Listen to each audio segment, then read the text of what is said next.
This is what the inside of a scam call center in Pakistan looks like, and today I will be destroying the computers of these scammers with a bunch of dangerous malware live on CCTV. So, like, which payment method would you like to use to pay your bill, ma'am?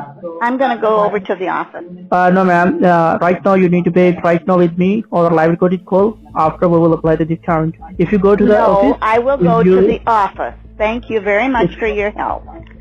First of all, the scammers all use laptops to perform their fraudulent calls, meaning that I can get the Wi-Fi access points around them and get an exact location through Google's API. The exact coordinates of the call center take us east of the center of Karachi to phase 2 of the commercial area. So let's destroy these Genesis parasites, starting off with the good old MEMS Trojan.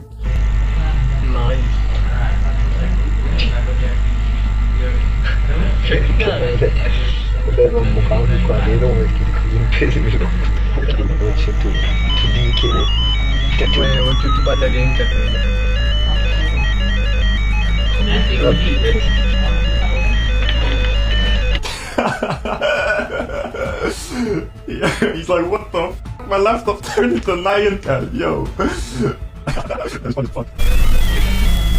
Bro's bugging out, bro. He's bugging.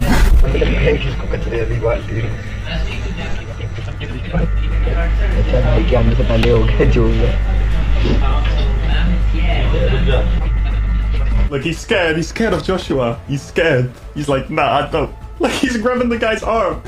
He's like, yo, I don't want to open it in front of him. They tried again a couple hours later to turn the laptop on, but this PC is no longer with us. Even the next day it wasn't working anymore, despite their efforts of trying to reset the device. Since they were too dumb to fix the malware, they gave this agent a new Windows 7 machine, which will have a huge impact on their small budget. I managed to hack that machine within seconds, and a couple days later I decided to kick them even further into the ground by destroying this new device as well.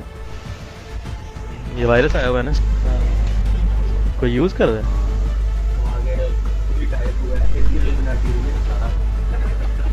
लैन हटा देना इसकी, तो internet से इसको disconnect करना चूतिए.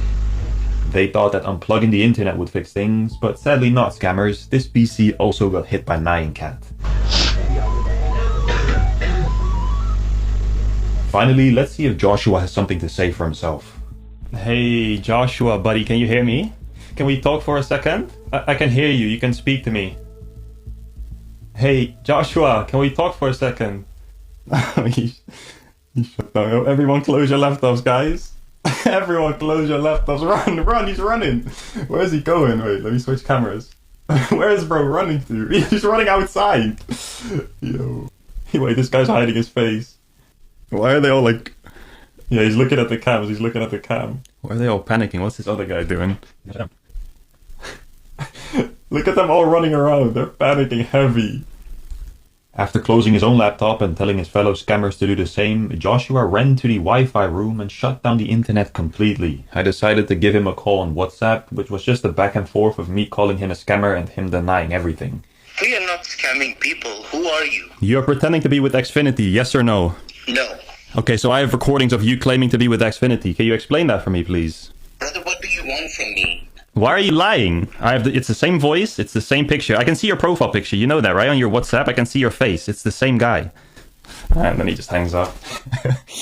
Yeah. Since I threatened him with the police on the way and sent him a message saying see you soon, Joshua and the other scammers panicked. We can see the cameras back online only 30 minutes after the confrontation, and the scam office is completely dead. They're running in the dark. They're running in the way. Let me record this.